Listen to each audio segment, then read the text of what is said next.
Thank you all for tuning in today for our next discussion about resilience.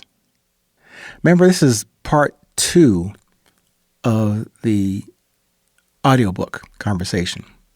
And I said during that initial part 1 on this thing called You as the audiobook, or the soundtrack that should be coursing through your heart and your mind each day. So yes, that's for me, but yes, that means you. Each of us reflects and represents a book of knowledge, a book of wisdom, of observation, of communication. Now we are getting somewhere. Communication. Observation and communication. The core model and process for resilience. The top level, as I understand and as I decided to express in the book, Resilience, the Beauty of Presence. And I want to draw upon and distill from that book those key topics or viewpoints in each 820 episode. I've said before, and I sincerely mean this each time I say it, each of us is a book. Each of us represents a repository of experiences, installed and insisted experiences for us each to uncover, recover, discover. You might say, from where? On some mystical adventure or journey? Maybe we should go to the Mayan ruins or to the Library of Congress or to the Museum of the Bible? No, there's nothing there for you. There's nothing there for you. It's all here within you. Maybe you're tiring of my incessant citing of organic questions that contain and encompass those answers you desperately want. Those questions you desperately maybe need each day. So yes, that book that you represent and contain requires you to express that information, that knowledge, that wisdom passing through you. I say passing through because that knowledge, that wisdom, those words, that applied understanding, spoiler alert, doesn't belong to you. You and I only serve as vessels of the unique mixture and concoction, if you will, of love. But we don't own any of it. We do, however, have the accountability and responsibility to recognize that, to share the gifts given to us each individually, independently.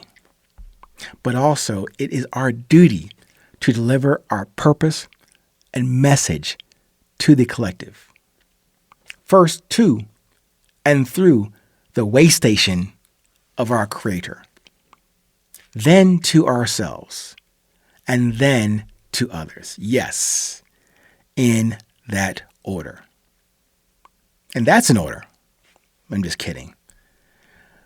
Make your choice and chance and consequence to speak, to say, to elucidate the word and the words within you. This is the book that you are. Let me say that one more time. What I just described to you, the outline, the construct, that is the book that you are. And to go a little further, the book that you are has the main chapters of desire, discipline, drive, beauty, presence. That's your own book. You, the audiobook. You, the resilient. You,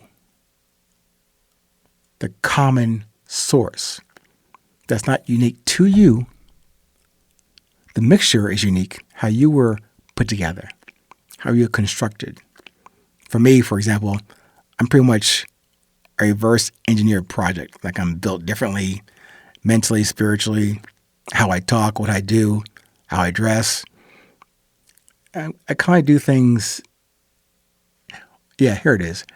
I do things from a contrary perspective. It's not intentional. I'm not trying to aggravate or piss somebody off just because we're in a meeting and I'm the only one that's meeting with a bow tie. I don't know. Sometimes I like it. Sometimes I change it. Sometimes a bolo tie, no tie, a mock turtleneck. I don't know. I'm not trying to stand out. No, that's not true. I had a previous episode had a thumbnail sketch. Don't try so hard to fit in when you're born to stand out. Each of us are like that. Some of us deny and want to tamp down on our uniqueness. But at the beginning of this moment, at the beginning of this day, you really can't avoid that. You weren't on the design team of you. You came through that channel, you emerged, you were insisted to become you, and now you exist. The question, the challenge, the test, the journey for your resilience is to recognize that, become more and more aware of it. Not just what you do, not what you have collected, not what you have stored away or hoarded or have in your bank vault or whatever you do. As I said before, you don't own any of it. I'm trying to strip away the trimmings and the trappings of the things that many of us want each day. For me, cake, pie, hamburgers, pizza, bad stuff. How about just drink more water, man? The essence. In this case, also to bring us closer to home, what it is that is at our core that we don't have to go get. And I keep mentioning over and over about the sound you represent, the sound you bring forth to yourself, to your creator, and to others, whether in a meeting, on a phone, or in your closet. You have a sound. You are the audio book. You are the soundtrack. You represent this composition that you didn't write. All you need to do is open the first page of desire and start reading. How's that sound for a simple task for today? Let me know. Until then, stay present, stay current. No matter where you are in this world, please remember, it is always a 20.